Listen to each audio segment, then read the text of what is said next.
extended So it's great to see all the members of Class of 68 are here. We had dinner last night, called the Pioneer Dinner. When you've been out for 50 years, you get to go to the Pioneer Dinner. And we saw the Class of 58 there.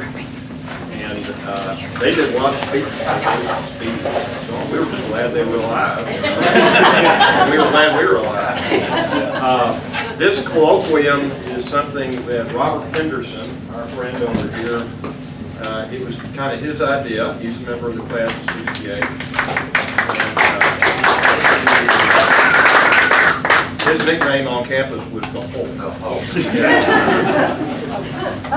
When he went for a rebound, he just got it. He got it. The feeling was that not only was the Class of 68 the greatest class in the history of St. Stephen's, but there was, more importantly to this colloquium, a turning point year in a lot of ways. There were a lot of things going on that changed not just St. Stephen's, but the country and the world. You had the Vietnam War going. You had President Johnson announcing that he would not run for re-election. You had the assassination of Martin Luther King and Bobby Kennedy, and you had the Democratic Convention of 1968. It was such a crazy thing. And so what Rob wanted to do and has pulled together is just sort of an analysis of what was going on both here at St. Stephen's and around the world, and the implications that all those things have had on history. And he has assembled a panel of the members of the class of some of the members of the class of 1968, and he's also prevailed upon Shelley Salee, who's head of the history department, to moderate the discussion. We really appreciate that. One of the proudest things about the class of 1968 is a fellow named Greg Hicks, who is a member of our class and who is now the head of the upper school at St. Stephen's Episcopal School. Giving a whole new definition of the idea of heavy lifting. We're all very proud of him. He graduated from St. Stephen's, went to Yale, was a Rhodes Scholar, became a law professor at the University of Washington, and came back home. He grew up in Austin. Most of us knew both of his parents, who were just wonderful people. And he's now taken over as head of the upper school. He's going to say a word. Just another word of welcome. As Clark was just been saying, we graduated in just a very tumultuous year. Clark was reciting some of the events going on here in the United States. But of course it was wider than that. That was the Prague Spring. That was the events in Paris in May of 1968. Mexico City, it was just an amazing experience in Mexico City on the eve of the Olympic Games that were being held there in '68. And this just hard control by the Mexican government of their own people at that moment. So this is to say that we came out of St. Stephen's in a year that was globally tumultuous, and it's just great to see here not only members of our own class, but really distinguished members of our own faculty who also have the great virtue of having been there at that time. Dr. Colvin and Robert Lewis and others around the room here. We're parts of that generation that saw that unfolding. So without more, I'll just turn this over to Dr. Salee to lead us through this. And this is not really meant to be an exercise in nostalgia for the class of 1968, but to really talk about this coming together of these, really you have to call them world historical events, and us emerging into the world as 18-year-olds, oftentimes very, very oblivious to what was going on around us. You're filled with your own youth, you're filled with with the launching of your own life, and for sure you're aware of what's going on, but this will be a great moment to try to pull some of those things together. Dr. Salee. Thank you. Well, when I talked to Robert about doing this, I was just thrilled. every junior at St. Stephen's writes on 1968 as a watershed year. And I tell you that not to make you feel like history, but because it's, I think, pivotal, a year that you can't understand the present without looking back at this point in our nation's history. And it'll be very interesting to me to take back some stories about what that history felt like to 17 and 18-year-olds. So we're going to start off with an easier question, I think, to warm up. We've been listening to some music, and so that is a defining part of the culture of '68. And I wonder if anyone on the panel would like to talk about what music meant to you that year, and if you felt like it brought you closer to teachers or parents, or if it was a way you set yourself apart as a generation. So we'll open with that one. Anyone can jump in. Sergeant Pepper's Lonely Hearts Club. That was what I was going to say. Yeah, really? And for me, it was Otis Redding, and I remember just that kind of wistfulness of Dock of the Bay when that came out, and then just how much we just listened to him as a voice. And it's easy to forget from this distance how young some of these men were, or men and women were, when they passed from the scene. And he was a young man in his 30s, just as Dr. King was. And I remember Otis Redding, I remember Janis Joplin as voices of the generation and people who were taken young. Anyone else? My technology skills are limited, so I asked my archetypal millennial daughter to help me assemble this, and got suggestions from the class. By the way, this whole effort is not one guy's effort. The people here, the people in the room from the class of '68, everybody contributed. They contributed to the list of songs that we've got playing in the background here. They contributed to the ideas, helped shape the questions. So this is a team effort. This is something that comes out of the class of '68. What I was going to say, so my daughter sent me a little note when this was done. She's, my daughters are great. One's a cop and one's a firefighter. And so this is the younger one, the firefighter. And she said, "Dad, this project was a pain in the ass." She didn't say just like you, that's what she meant. And then she said, "The music herein be epic, cringy, and tearful." Thank you, Dad. Love you all the more. Your feral and fearless second daughter. So that's, for me, that kind of caught the image of what people's reaction were to '68, and it came in the music. It was music of protest. It was music of something new, as Shelley has suggested, but it was also music of a deep desire for change. And you just look at the song titles, and you just look at what the notes were, that were being hit. I tried to find a Bob Dylan tune that was published or recorded or something in '68, and couldn't. But what I did come up with was Jimi Hendrix on the Watchtower. Well, that's something that Bob Dylan wrote, but the lyrics of the song, the music, just the message of vigilance, because change is required. Change is coming. Change is required. That's what I get. Thank you. I want to ask a little bit about material culture and listening to music, because students today, it's all on their phones, it's all digital. So what was that, more of a group experience, a concert experience? Those of us in the dorms listened to whoever was playing something loudest. And I didn't own any music, I didn't own a record player, but I heard everything everybody else heard because I was in the dorm where everybody else was playing. I also remember in Greg, it was even more like that, because Still like the that. music in the common room. And one of them was Otis Redding. It was played over and over again. Greg is now the oldest dorm. Wow. Left Cindy. Mr. brand It new. was brand new and air conditioned. One thing I remember, just in terms of like the, the physical sense of the music, that fall after we had graduated, there were a number of us who were in the New York area.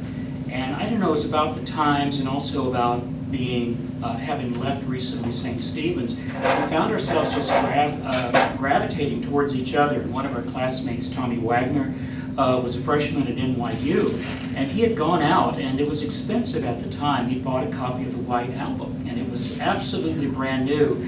And I still remember just that physical presence of the White Album and opening it up, and the two halves of the apple, that went together to form it, and actually watching it go around on the turntable as we listened to that, and as we, in a sense, were just together and feeling the need for each other's presence and listening to this music and watching the 33 go round on this turntable while listening to the latest from the Beatles, who were very soon to disband.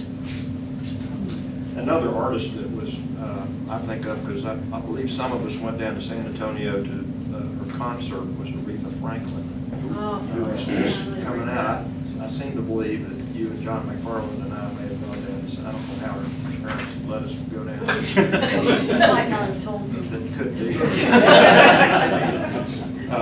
But very timely, given her death and all the work that she did, and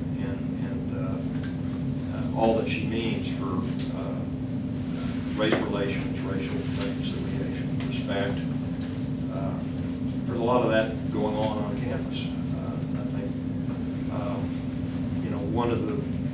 a group of us had brunch today together in class of 68, and we were talking about Greg Hicks was the first black person who was a friend to any of us, and he was the first African-American boarding student at St. Stephen's. He was also the smartest person in our class, and a wonderful friend, and we all loved him. And there was a lot of energy that came out of that. There was a newness, and there were other African-American students on campus. And obviously at that time, the civil rights movement was still, when we started, whether it was in 63 or 65, it was going on. And so in terms of the Episcopal Church, there was a lot of newness in having African-American people a part of the everyday life that we were participating in. And it was invigorating, I thought. And for many of us, it was new. And I don't know how you felt about it. No, it was fine, but it's interesting you thinking about Austin and music, and of course now we don't think of Austin without thinking of music. But this was just in the early days. This is kind of, I think the Armadillo World Headquarters was maybe still in the offing, hadn't quite happened yet. But one thing I remember, one of our classmates, Hank Bundy, was certainly more adventurous than I was at the time. And along Red River, sort of lower Red River, there were some old clubs, and these are kind of just north of being dives. And there was the 11th Door, there was the New Orleans Club. And it was still a period of time where the connection with Austin East, we tend to think of it as a hill country town. But at that time and at that place, there was still a lot of ties, basically to the cotton fields, to East Texas, and people like Lightning Hopkins and Mance Lipscomb. And they would play at these places, and Hank was bold enough, we were not carded, and so I don't know why in the world we were let into these places, but we would sit and have a pop, as they say. And these were very loosely run places, but I remember these East Texas bluesmen, and they brought with them that sense of just kind of, it was primal, it was funky, you felt close to the cotton fields and to the reality of Texas's economy, which is basically cotton and oil. We have a lot of romance associated with the West, but the thing that made it tick then was that tie to those kinds of industries. And so you have these musicians and women also, just wonderful voices. And to be exposed to that and to have that sense of these sweaty nights, and not everything was air conditioned yet, and the way the music kind of pushed through the night, and it was quite an amazing experience just to have that. And as I say, I would not have been bold enough to have sought out those experiences. And it took one of our classmates to lead me to that. It's a great story. I do.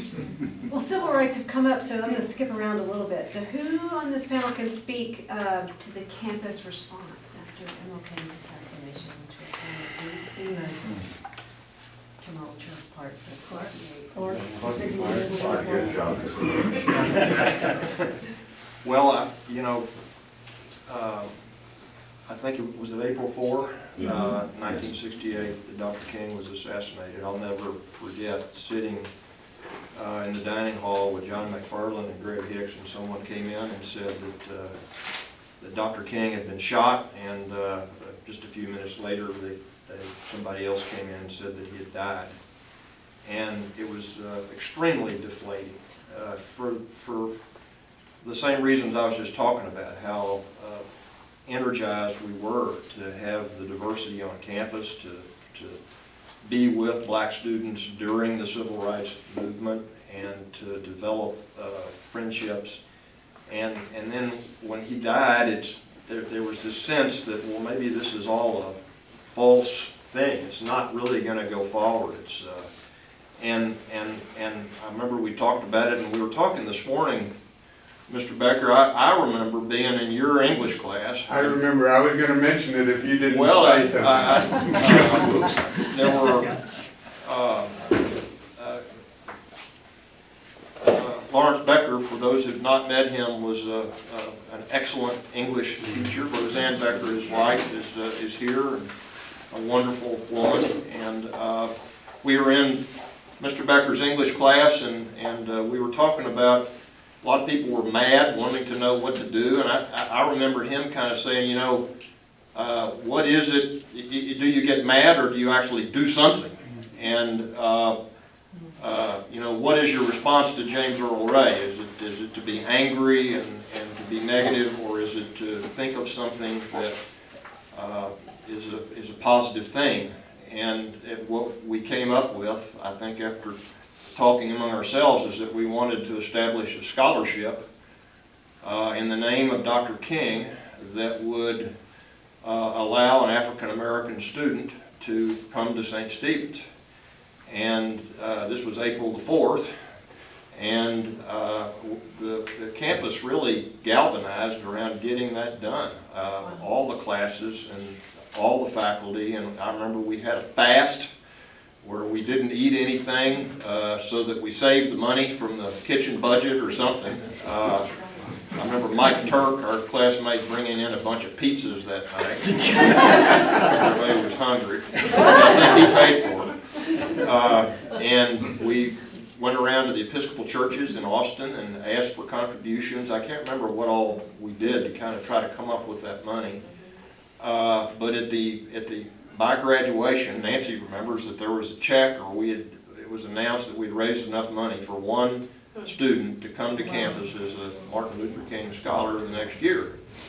And we had a visit this morning with Rudy Green, who was that person.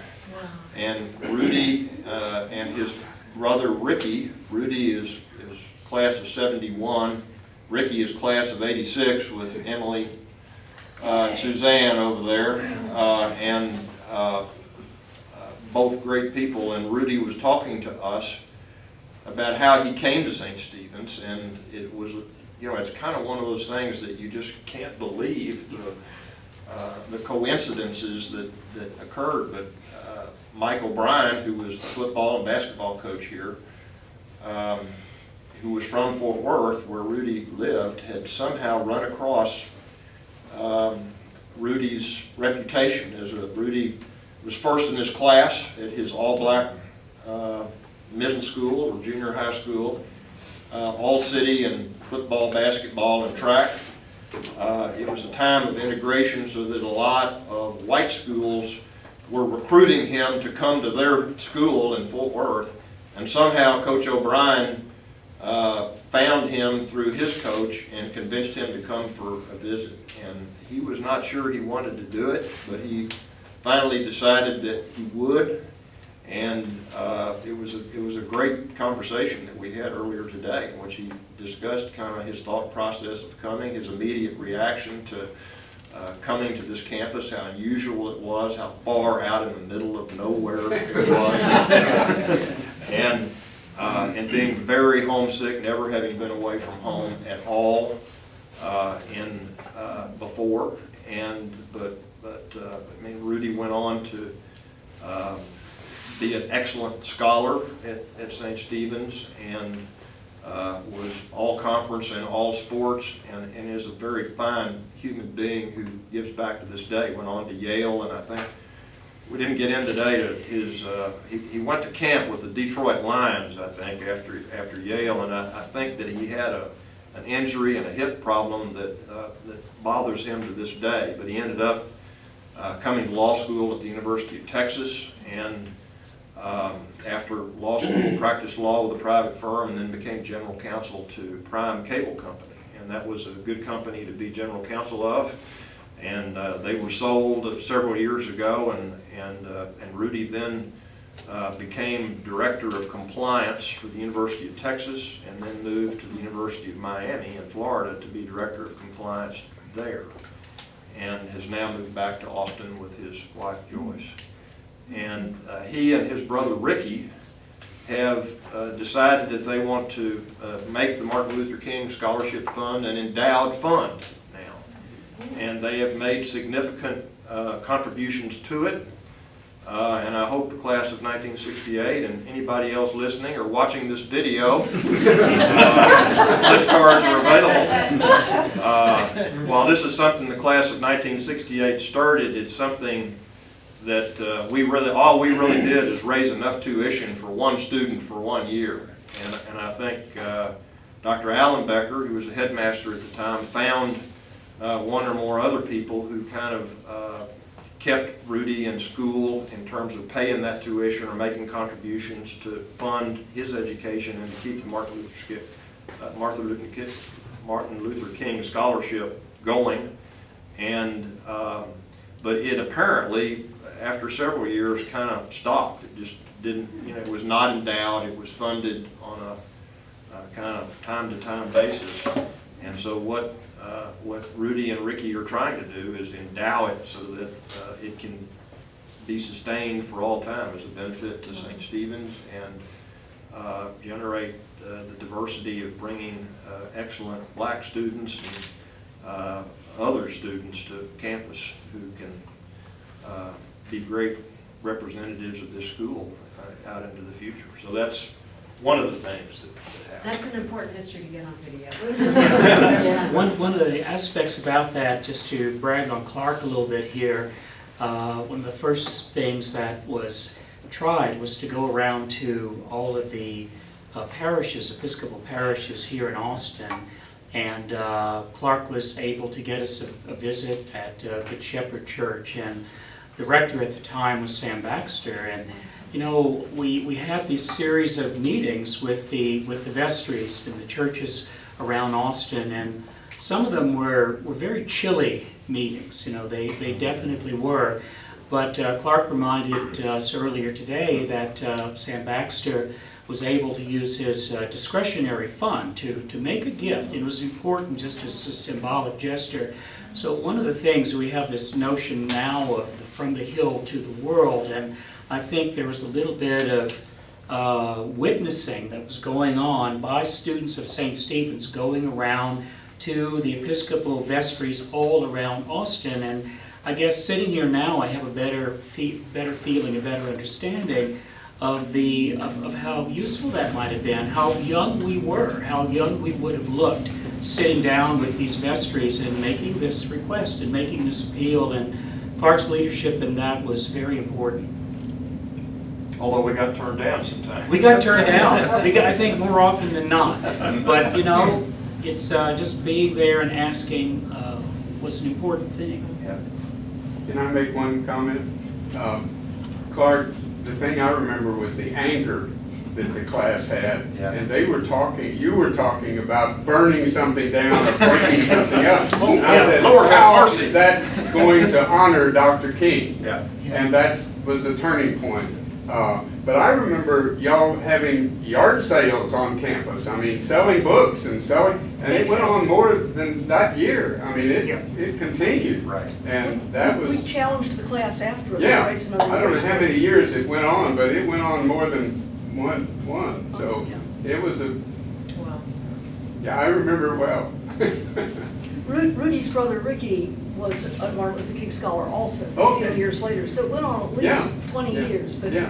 I didn't know until I came here for the Youth Reunion that it had not gone on for 50. I've been spent 50 years talking about how we did this enduring thing and then it didn't endure. And I would like to see it Resurrected.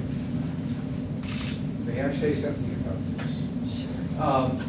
When my father came to the campus and joined the diocese, at the first meeting, he observed, this is 1948, that 20 years earlier than your class, that the white and the black clergy sat separately at the convention. And he was horrified. And he went to the bishop, Bishop Hines, and explained this and offered his resignation, saying, I cannot stand for this. Bishop Hines made a promise that at some certain, in the middle of the 50s, he would integrate all of the diocesan institutions. And I believe it was in like 1958, Camp Allen became integrated and other institutions. So the events of '68 were very close to really prying open the whole issue of race and the whole issue of how we would integrate. So it was a very early time here in Texas for that. I was a 1959 camper at Camp Allen, and I had no idea that that would have been a significant thing at the time. Well, and I was a student at St. Andrews, and Greg Hicks applied to be a student and was turned down. Because he was black. They were not accepting any. And my father was on the board, and he was one of 3 board members who were in favor of admitting Greg, and the others all said no. And my father, who's an attorney, he lost his biggest client who told him, I can't be your client if you're going to be in favor of this horrible thing of having blacks. Wow. A story about Bishop Hines. Of course, Bishop Hines founded the school. He founded the Episcopal Seminary of the Southwest here. And I was over at the seminary a couple of years ago for John Hines Day, and some a priest who's now the Bishop of Olympia was giving the John Hines sermon. And he was talking about a time in General Convention, probably the late 50s or early 60s, when Bishop Hines was the presiding bishop of the Episcopal Church in the United States. And there were a number of Southern congregations with whom he was visiting. And their story was basically, Bishop, we know that you're right, but we're just not ready for this. And Bishop Hines' response was, then you're not ready for the gospel, because the gospel says be transformed right now. And I'll never, it was a wonderful response, but it's something that's kind of haunting in that you know, I think about it all the time when I sort of am thinking about something and say, well, I know I'm on that track, but it's kind of a back-end loaded track. I'm going to get to the really hard stuff. It's kind of out there. And I can hear Bishop Hines say, no, it's right now. It's right now. He was a great human being. I've often thought he should be made a saint. Yeah. I agree. Well, I think this panel's working the way I imagined it. I'm thinking of a stat in the history books that 100 cities had riots in them after MLK, and then here we've got an English teacher who keeps you from burning something down and channels your energy into going around to the Episcopal parishes in Austin.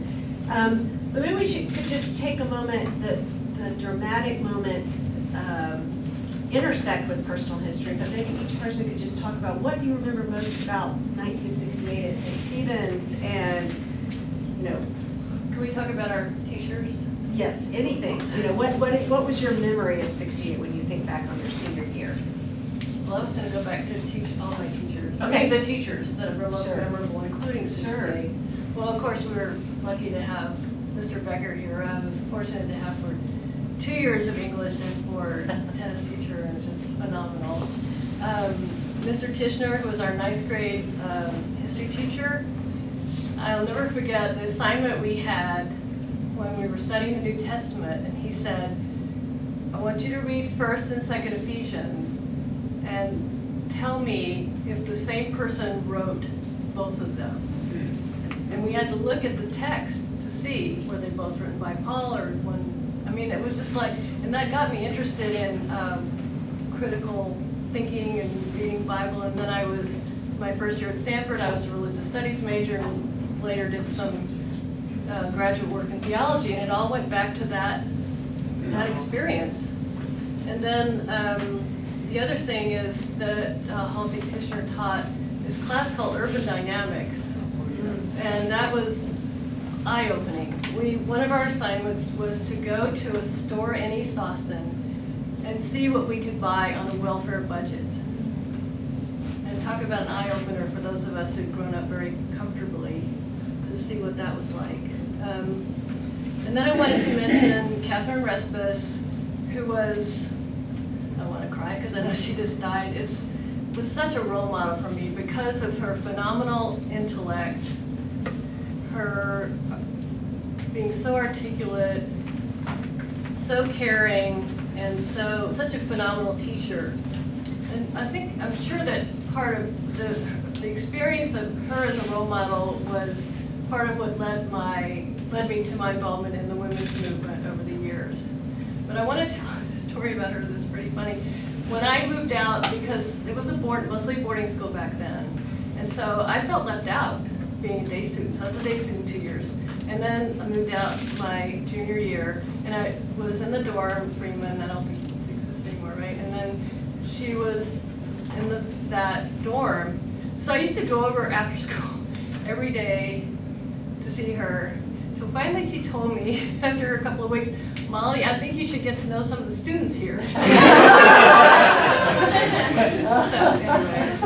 she did that.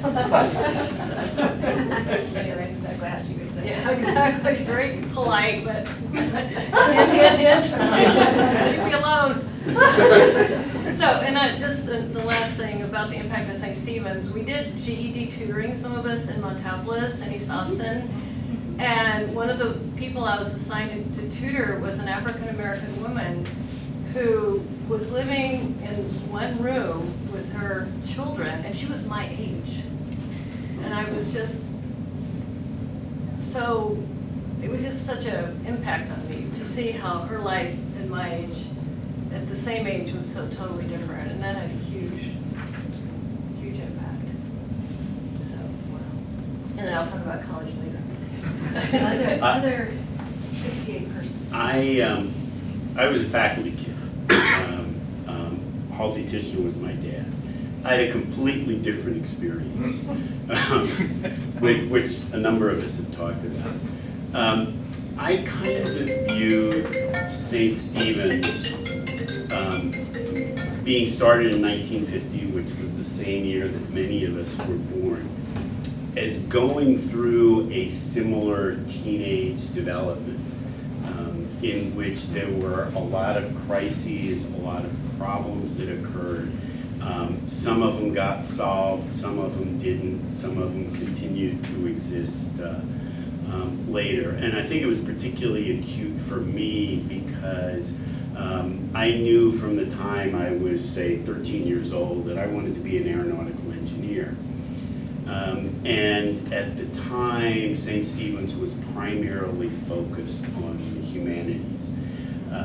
And so I had a much different experience. The experience that I had, which was different from Molly's, which I think was lost on a lot of the faculty and administration, is that most educators will suggest that it's not a good idea for parents to try to teach their students. That didn't happen with me. My experience was much different than hers, probably for that reason. It is, there are a lot of things about my senior year that are memorable, but of the thing that had even more impact on me than King's assassination was the Tet Offensive. I was, at the time, the only member of my class, and I think, as far as I knew, the only student in the school who had a brother in Vietnam, because the class of students who came to St. Stephen's, by and large, was the class of students who got deferments. So I had a brother in Vietnam, and he went through the Tet Offensive. It was his second tour in Vietnam, because he was a career sergeant, he was not a draftee. And from sometime during his first tour, he had had a girlfriend in Vietnam that had become a fiance. And the Viet Cong discovered that, contrary to their expectations, most South Vietnamese did not rise to greet them as liberators when the Tet Offensive began, but fought against them. And some of those, they could tell, fought against them because they were connected to Americans. And to the best of their ability, they killed those people, including my prospective sister-in-law. And my brother came home in the spring of '68, in what was then the worst shape I'd ever seen him in. And looking back on his life, probably the second worst shape I ever saw him in. I found that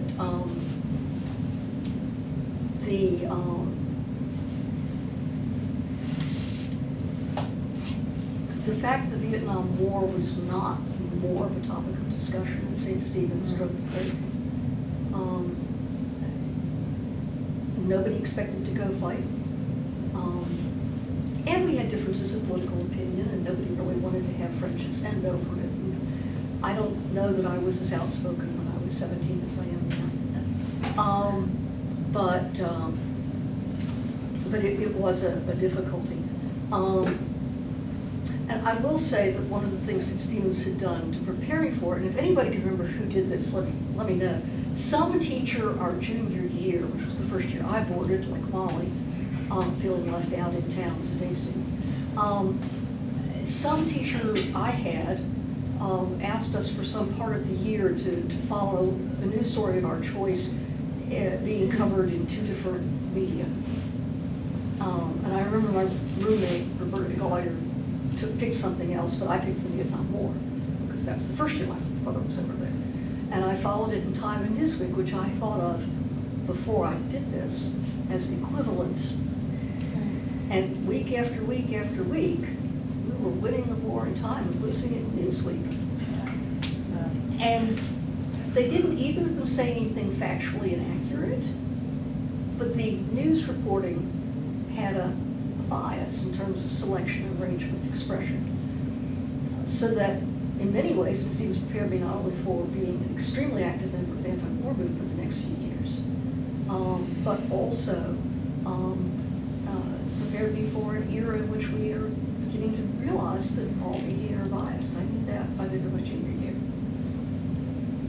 Well, I knew when we opened up 68 that there would be some hard stories. So thanks for sharing that. Do you remember anyone on campus who knew what was going on, or you could talk to, or what were the support systems I like? think I probably talked to Mrs. Rasmus most. I mean, I talked to Lucia McKay a great deal. The 2 of them probably most. I think when I graduated, that those 2 female teachers were probably the people I had the most respect for at St. Stephen's. I don't mean that I shouldn't have had more respect for them people. I just mean that, and I did not know about feminism or women's movement yet. I just knew that they listened better, and they didn't tell me to think differently or feel differently. They helped me to think differently and feel differently, but that was a different thing from telling me how to think. The assignment was, I think, Bob Phipps' social studies. Was it? Okay. Thank And, you. and what he required us to do was to write a paper at the end of that. Okay. And because I was looking at Vietnam also, and I went to him with some questions about what the heck is going on. He said, we'll do some historical research on U.S. interventions in the developing world and come back with it. I did a paper on the U.S. intervention in the Dominican, I was a junior in high school, doing a paper on the Dominican Republic. Well, at one point, we had more people there in '65 than we had in Vietnam. And it was, to turn it over, get it fixed, move on. And so I went back to him and I said, hey, coach, that one worked pretty well. What's wrong with this one? And he said, go figure it out. And that sparked an intense interest in questions of social and political change and U.S. national security that kind of drove me. But it was that assignment. We had to they made us at St. Stephen's go look at the real stuff. Yes. Don't make it up. Don't read somebody else's historical interpretation. You go look at the facts and come to your own conclusions and then figure it out. We're doing that without computers. Write about it. What republic did you say? The Dominican Republic in 1965, there was an election down sideways. We only had advisors in U.S. funded. yeah. And I found, just as Robert was saying, and along the lines of what Molly was saying earlier, that things that we were doing in our classes actually provided some of the framing for the King assassination. There was not only this exercise of trying to shop in East Austin, but we were reading books like The Secular City by Harvey Cox and a famous urban monograph, Tally's Corner. That was one of the things that we read also.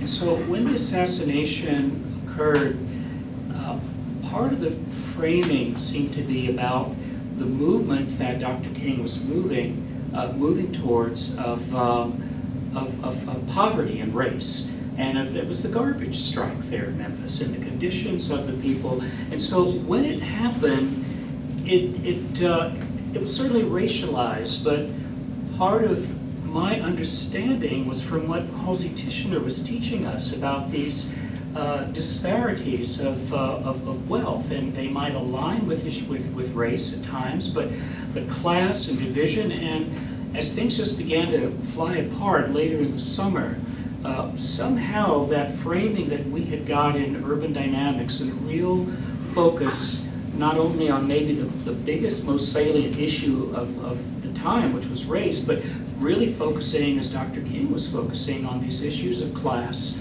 and race as a divider and something that was destroying the possibilities of social solidarity. So I think we got a real sophisticated introduction to those issues in just the way everybody else has suggested here. It was remarkable that was made available to us. How much more time do you, I've got several more questions. Yeah, just keep going. Keep No, going. we're good until Stop. 4 o'clock. Okay. We're actually good until 5 o'clock, but I Okay. think they would all fall over. Well, we've gotten onto some hard stuff, so this question is about, 68 is often referred to as the days of rage or things fall apart. How much of, you touched on it some, that was felt here, but if anybody has other comments you would like to make about how that year felt at school, because I know personal experiences often aren't in line with these headlines. You're talking about at St. Stephen's or At St. at college? Stephen's, Okay. or as you headed off to college. Now you brought up looking back at St. Stephen's as a way to sort of prepare you for a college year that was not like most others. Right. Well, I felt like I was fortunate because when I got to college at Stanford, there was my freshman year, the English program and the history program was so good here that I didn't really have to study. It was like, so what I did was I would open the newspaper, college newspaper every day and see what is going on campus. So I got this incredible education going to talk to a priest who worked in Guatemala, or maybe Joan Baez is singing, or all these different activities. And then I took 2 classes that were done by people at the University Christian Movement. One was about theology, liberation theology, one was about politics in Latin America, and they were fabulous classes. So that I was able, my freshman year, to take advantage of the strong background I had here to not have to really do work in the classroom. But then spring of our freshman year, which was '69, was where the anti-war movement really took off in most universities. So then I was not going to school because we were demonstrating and sitting in, and it turned out that Stanford was involved in research that was helping the war in Vietnam, and we were all shocked to find that out, and were able to document it. And so that was, that was quite an experience. And then later on, I got involved with Black Panther Party, but that's something I wrote about, talked about in my chapel talk here. That's something you have. So that was later.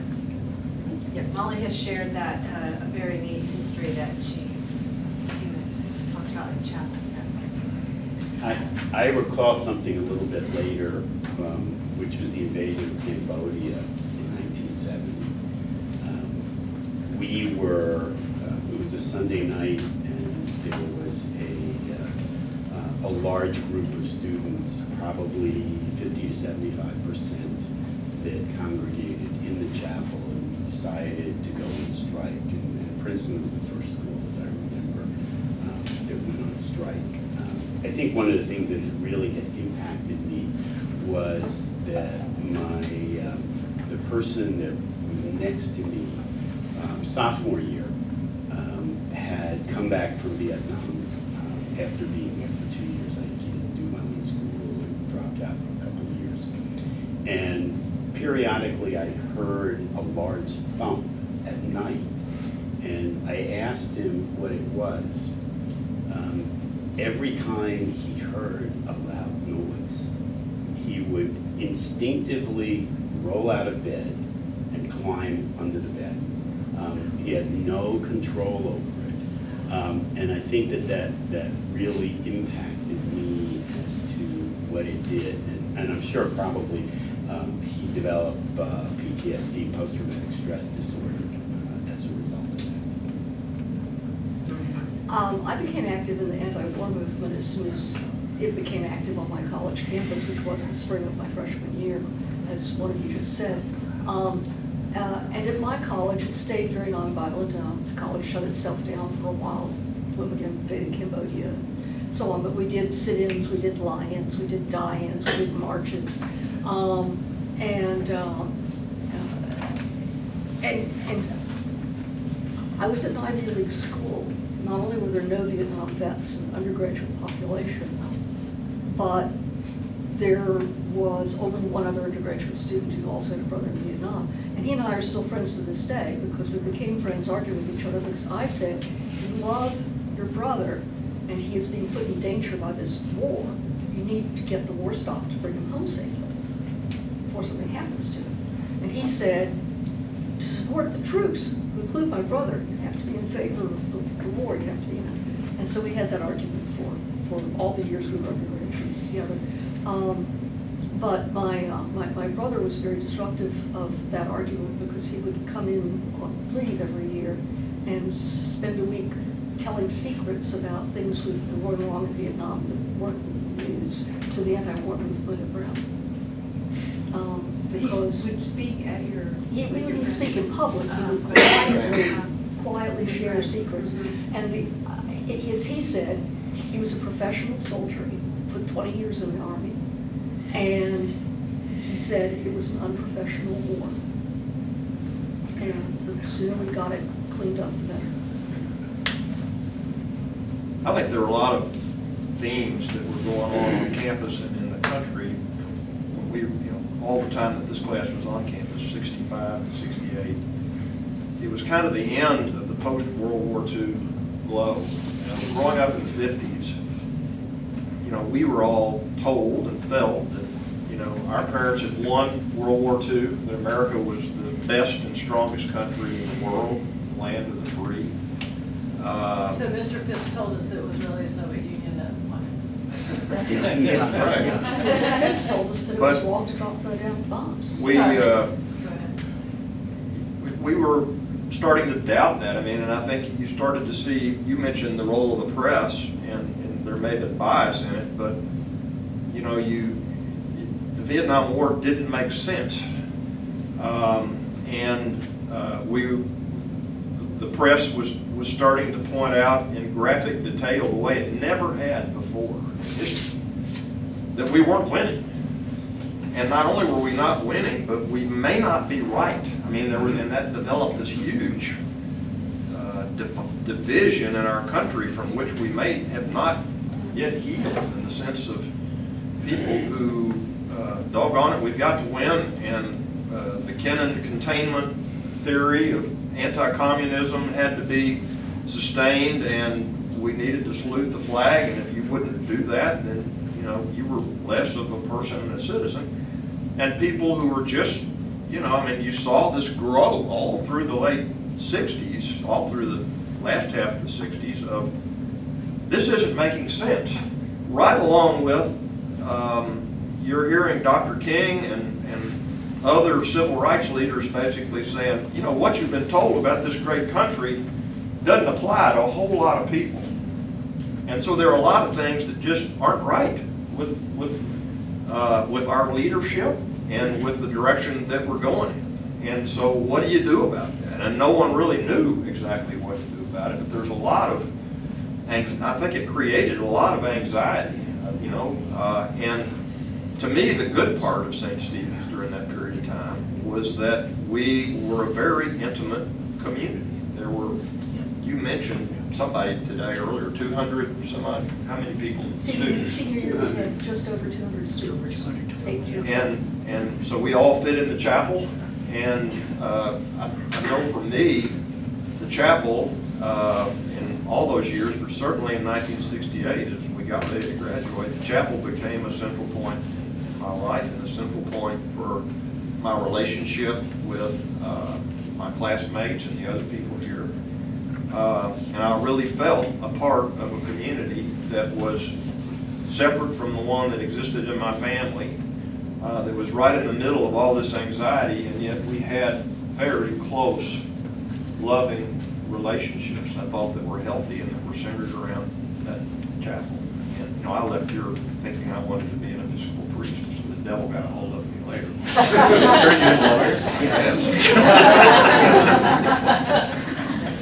You know, this is just kind of an echo of what everybody said. The thing I remember is just kind of galvanizing, just this sense that things were flying apart, was when the Black Panther trial started in New Haven at the federal courthouse there, Bobby Seale trial. And the president of the university said that it was impossible for Bobby Seale to get a fair trial in the United States. And of course, this was a very powerful thing and a very disruptive statement. And you had the Congregationalist chaplain there, William Sloane Coffin, very much adopting this line. And so, you know, we went along to the October moratorium, to the November moratorium, along with friends who's in Washington for both of those things. And so there was this sense, and I don't know that we had necessarily a deep comprehension or very sophisticated, but just this sense of needing to be at these places. And I remember being outside that federal courthouse. I mean, it was just boiling. There was not a real explosion of real violence there, but just this sense of, that Clark talks about, of just this deep disquiet and the sense that we were on the wrong track, and there were other voices. So it was the anti-war movement, but also people who, up to that point, had been just completely marginalized in their experiences of the United States, and who were feeling emboldened to speak. And the response to their being emboldened to speak oftentimes was kind of state violence, whether it was the FBI or other things, and responses to Black Panthers and other groups there. So, I mean, in meantime, you know, parts of America also were feeling betrayed. I mean, the hard hats, as they were then known, and the kind of this deep sense, and they're looking at these kids, but the college departments are not in harm's way.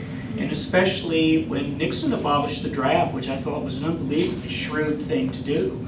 In a sense, you know, you can just look, and the anti-war movement just basically collapsed from that moment. And so in some ways you have this really vivid evidence of maybe the insincerity of those who were from the upper middle class, and how committed were they really to social justice, how committed were they really to the anti-war movement. And I had the experience that Tony recited of a kid who came back somehow or another. He was in Vietnam for a tour of duty, came back to New Haven and used to sit out in one of the benches in the quadrangle of our college, and somehow or another we just fell into long conversations, very much as you've described, and he was clearly looking at us as if we were just lotus eaters, had no idea, no clue of what was going on, and just regarded our lives as undergraduates as just being of the most profound silliness and the most profound disengagement. And so you're getting these reminders of just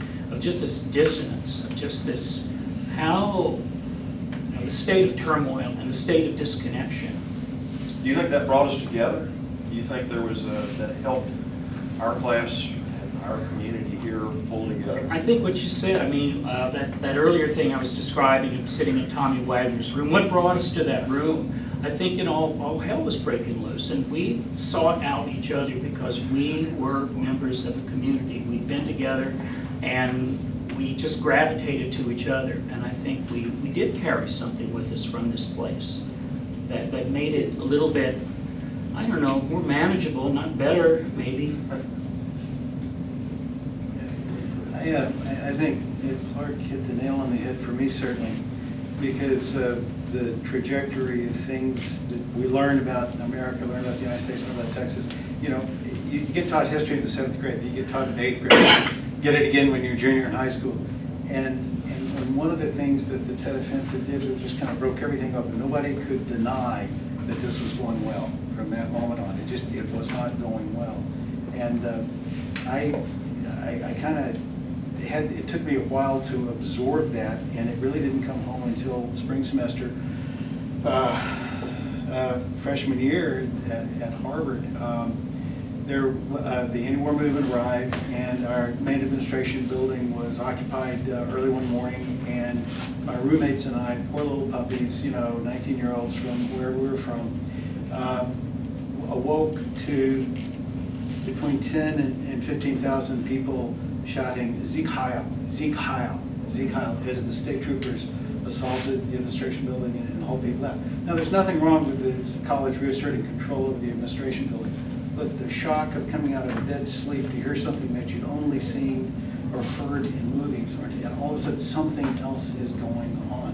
Now, they weren't Nazi supporters, they were making fun. They were calling the police and the state troopers Gestapo. They were saying, this is the action of a police state.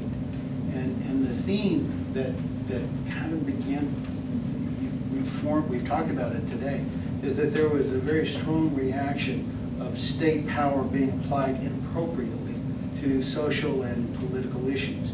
Well, there was also a movement, because I was in political science, I studied government at Harvard, and I had some really sharp people talking to us about what are we doing over there and what instruments are we applying to affect what outcome.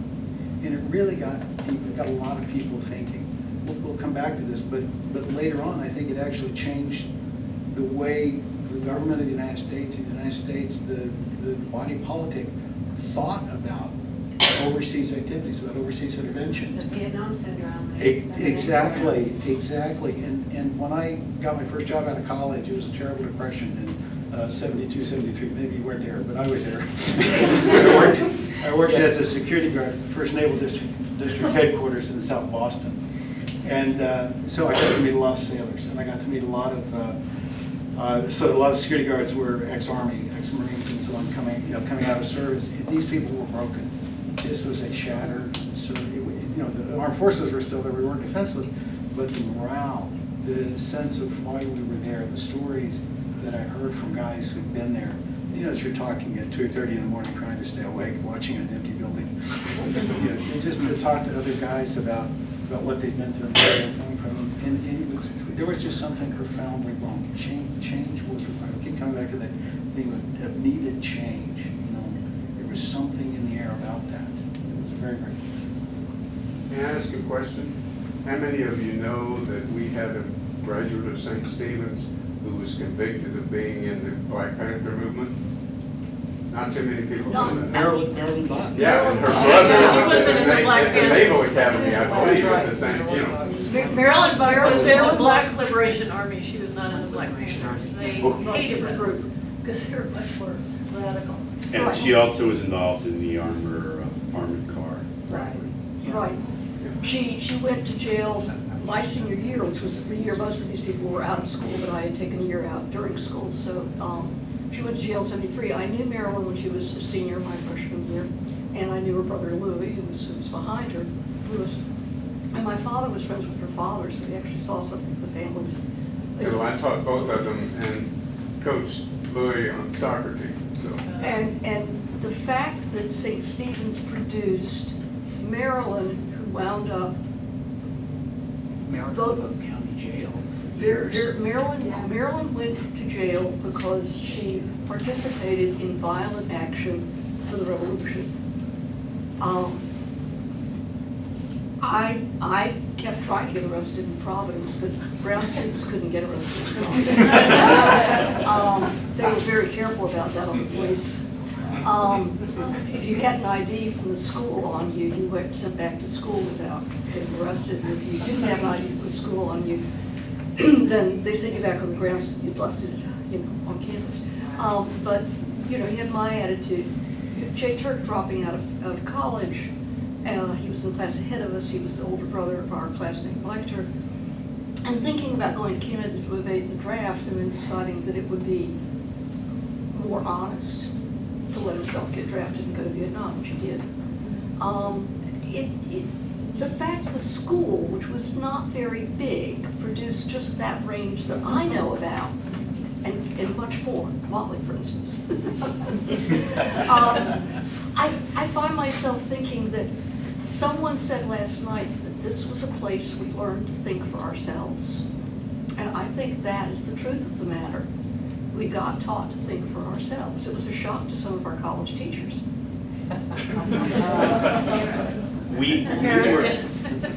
We were also, I would say, a rebellious class, from trying to put a boat in the swimming pool to spiking the sophomore year class punch. March 6, 1966. You were in the band. We also made a joke about it in a talent show. And then also the cross in the chapel disappeared. We don't know who did that. No one has admitted it yet. But I think. What did you say happened? It disappeared. It was just a bare chain. Some of us thought there might have been a resurrection. But I think one of the things that did was to stimulate a lot of our classmates to do a lot of things like Nancy was talking about. But also, I think inspired a lot of us to higher academic standards. So, just as an example, I was looking that 20% of our class went to Ivy League schools, to say nothing of Stanford and a lot of other schools, as opposed to one in the year behind us. Well, no, I'm listening to where you went to school and thinking about the anti-war movement at those schools. You were right in the heart of this unfolding for your generation, and I can tell the days of rage were penetrating your personal lives. So now you've got 50 years perspective. Those days make America better? I don't know that that's an answerable question. That's a good answer. But I would say that the division in the Democratic Party about the Vietnam War is the foundation of the division in the Democratic Party between Sanders and Clinton. I mean, that there is the Democratic Party has been trying to range from center to left, but the split between the center and the left has tended to be around defense issues, war issues, intervention issues. And I think that that's something which is permitted splinter groups in what had been a good Republican Party to take over.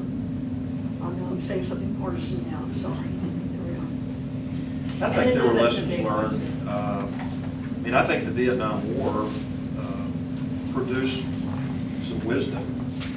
I think of Colin Powell telling George W. Bush that we ought to look at being involved in other countries, you know, along kind of, number one, is our involvement really important and critical to this country? And secondly, what are our discrete objectives?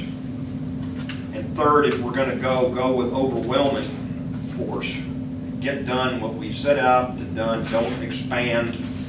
And fourth, if you get close to accomplish your objective, come home, which is what George H.W. Bush did in the first Gulf War. He actually, a lot of people criticized him for it, but he brought the troops home when he got Saddam Hussein out of Kuwait. And yet this problem that President Johnson had persists in the sense that once you get troops in country somewhere else and you get some other's child killed, how do you ever after that say, well, I made a mistake, we shouldn't have done that? It's proved to be almost an impossible thing to do. And so we're still in lots of places around the world where maybe we really don't need to be because we can't come to grips with the fact that we have lost so many people and maybe we shouldn't have gone there in the first place. And I think, you know, that was the lesson of Vietnam, I think, is that President Johnson just could not figure out how to disengage without acknowledging that we were wrong to have initiated it to begin with, or committed all of that number of people and unsuccessfully, and he just couldn't figure out how to do it, and it became a huge political issue that he couldn't solve. I remember if you go to the Johnson Library now, you can pick up a telephone and you can listen to a conversation that President Johnson is having with someone. And I went recently, picked up the phone, and he's having a conversation with Senator Richard Russell, was one of his longtime supporters and from Georgia, very segregationist, and he's trying to convince Senator Russell to be on the Warren Commission after President Kennedy's assassination. And Senator Russell did not like Earl Warren, and he did not want to be on there. Great conversation about President Johnson basically telling him that his country needed him and really putting the Johnson treatment on him, and finally having to tell him that he'd already issued the press release that named him. But at the end, he says to Russell, what do you think about this Vietnam thing? This would have been in 1963. And Senator Russell says, it looks like a quagmire to me. I'd try to stay out of it if I could. And it just, and he couldn't. And I'm interested in kind of the historian's take here in terms of, we had this George Kennan policy of containment about communism, which made it, I mean, that was the prevailing kind of academic view of how we deal with the Soviet Union after World War II. You know, somebody said, Bob Phipps said, the Soviet Union won World War II, and so how do we contain them? And kind of the academic answer was this policy of containment and stopping the domino theory and so on, and it ended up being Loserville. It looked to me like it was just. But I'm interested in kind of the historians we got. We could talk later, but I think there was the reality of where is your national interest being served, but there was also the reality of American politics and your opponents calling you a pinky if you look soft on containment policy, and so for Johnson to be going up against Goldwater, he's gonna need to look tough. And maybe one of the things that did happen, I'd love to hear others' voices on this one, but I just thinking about whether the overall effect of it all was bad or good. I think we did get sort of kind of hardwired into our national understanding this idea of just uncrossable divides within the country. And, sort of, with the riots and urban explosions and with the just really demonstrated division between, say, middle class and let's just call it working class. And I mean, these divisions, these oppositions became part of our self-understanding, I think, to a more intense degree, perhaps, than they had before. It's always there, it's always simmering, north, south, this, that. But the politics of 1968, I think, really hardened that stuff up a lot. And I think we're still living the consequences of that sense of, looking at each other across these divides, across these parapets. And so it's almost like our default mode is to imagine that there is some unpassable division between this group and that. And we're seeing a lot of that in our own time. And I think that practice of people drawing themselves up defensively into positions and viewing themselves as having enemies within is a real product of the tenor of the politics of 1968 and post-1968. So thinking about it in those terms, I just can't feel good about it. I think this rosy period of the 1950s and prosperity and maybe knocking some of the edges off of these divisions, they were always there. And of course, Brown against Ford and other things just reveals how ready things were to boil over. But even though those divisions are always there, and even though that potentiality was always there, I just think it got hardened up from 1968 forward. I'm going to be a little bit of a counterpoint here, because I come to this from the national security side and foreign policy and so on. And one of the things that happened, we mentioned the Vietnam Syndrome, we mentioned some other things, but there was the beginnings of a strategic response to Vietnam. Vietnam was a catastrophe. It was of the first order, no question about it. But what Jimmy Carter did, right? Remember, Richard Nixon resigned, and then there was this guy named Joe Ford who was president for just a heartbeat, and then Jimmy Carter was elected. So we go right from Johnson to Carter, and he put in place something called human rights policy. And what he looked at was a way to address some of these issues of how do we engage overseas a little bit differently. It didn't get real traction in terms of getting to the national security side that for about 6 years, until about 1982, into the first Reagan administration. And then he put out something, and he gave a speech to the British House of Parliament in June of 1982. And it was a call for a new crusade for democracy. It was not, a crusade with flashing red crosses and banners and troops and tanks. It was a crusade with public diplomacy. It was a crusade with technical assistance to help institutions make the change. It was a way to address the thing. It was kind of like somebody actually took a step back, read Sun Tzu, and said, oh, the best victory is the one that's never fought. That you prepare for the worst in every circumstance. When you have to go in, you use the Colin Powell doctrine. It's overwhelming force immediately. And that was a very healing change. And I just had a conversation in Clark's house with Joyce Green, who's from Dominica. And it brought tears to my eyes because we started talking about one of her family friends, Eugenia Charles, who actually, no one knows this story, shaped U.S. foreign policy for about a generation. Because she's the one who gave Reagan's cabinet the spine to do what it needed to do in Grenada, because that was close, they know what it was.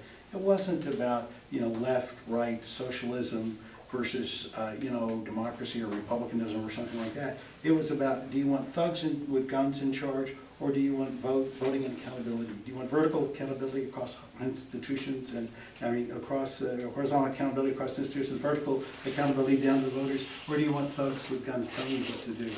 So I don't mean to be completely contrarian. I'm just saying that I think that the country underwent a really profound change after Vietnam. That we had to think about things like the environment. We had to think about things like with race relations. We had to think about a lot of things a little bit differently, particularly that whole issue of involvement overseas and how do we use our people? How do we stress ourselves? You use the word stressors in your as we're working up to this, and I think we kind of got really smart about stressing ourselves, and then we forgot somehow. Well, and if I made people feel old by saying students study 1968, in a way, it's the first time in American history that African Americans and women are really included in the body politic in any significant full way, and that's still relatively new. So we talked about lots of things. Are there any other questions your panel may want to come up with, or people in the audience? I just look around, I just see these great faces and voices. I mean, ours are not the only experience. I know Chris or Robert or others who are here who just... Could I just add something? Yes. Yeah. I was in the physical campus ministry at that time, on a very small campus. It was a startup campus of Michigan State University. It quickly became its own university in its own right, because they had so many PhD students from the east that came west. They had no other place to go. It brought to that campus a certain understanding of urban reality, so that when 1968 came, it was astounding that, the night of the assassination of Dr. King, all of the African American students who had just come to the campus left. And all of the white students who were at that campus were in turmoil. What did it mean?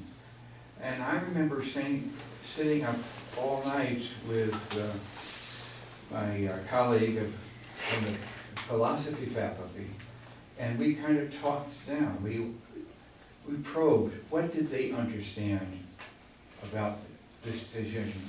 What did they think the absence, this quick absence of black students, what did it mean? And so it really initiated a conversation that went on for the rest of the time that I was there. Vietnam, I went twice to Washington with student groups, I would get on the bus with them and go down, and I was confronted with the response on the Mall and towards the Lincoln Monument with the display of force that the government put on. They had their paratroopers fix bayonets and march, and they did flanking movements, and they would come and go. It was astounding to see that, and I think things began to cool off. But with the coming of the Kent State killings, Jackson State. I know on that campus, it just cooled off everything. But Well, they had to, I'm not sure how long it stayed closed, but they yeah. closed. During that time, I became one of the chief draft counselors. A lot of students wanted to go to Canada just across the border. Detroit is right there. And it was my kind of self-imposed duty to explain to them The Canadians don't want you. You're not skilled. You have nothing to offer them. Stay in school, complete your degree, and then see what you're going to do about this. So, enough said. Anyone else have comments? One aspect of Kent State that exacerbated, I think, this divide is that the National Guardsmen our age were shooting at. Yeah. College kids our age. My husband to be and his brother were there, went to college in Ohio, and they were in the middle of it. And that profound sense that our government has created the situation where we are shooting each other, I don't think it's ever left us. Sorry to be so somber about it. It was an echo of the Ridge Festival, and it was a precursor to the Ridge Festival. Just looking at history,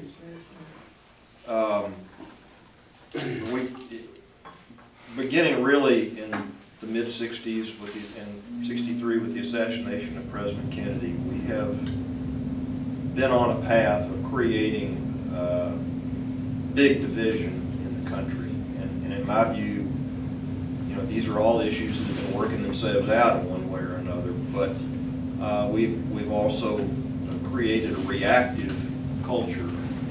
The press gets on something and we're all over this thing, rather than have leadership envision affirmative solutions on a grand scale to the challenges that we ought to be thinking about. The big things: education, healthcare, race relations, climate. And President Kennedy is the last president that I can remember who came into office and laid out an agenda that was great, that was an affirmative vision rather than a reactive vision. And so if I was talking to St. Stephen's students today, I would say your challenge is to work together to try to develop an affirmative vision for what our communities and our state and our country should look like on these issues. And think big, don't think small. Small ideas get squashed, big ideas get traction. People get interested in big ideas and pile in and try to, who knows how the dialogue's going to come out. But we're in need of people that can project a positive, affirmative vision that transcends the issue, the divide we have, whether it's on abortion or taxes or whatever, that brings out the best in our country. Because I think we have, during the period of time we're talking about, we've appealed in some way to the worst. We've been opposing things. We've been against each other on things. And the time has come for leadership, and I think it's going to be younger leadership at this point, to project affirmative vision for solutions and to push them and not to be squashed. On that note, because I look at this room and I think people who came of age in '68 went on to fight for good causes and institutions, and so you can live in an age of turmoil and get some positive things done over a lifetime. So thanks everybody, thanks for including me.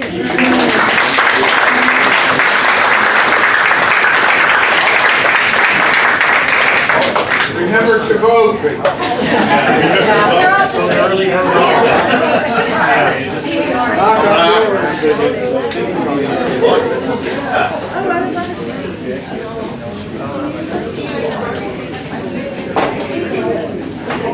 We can help.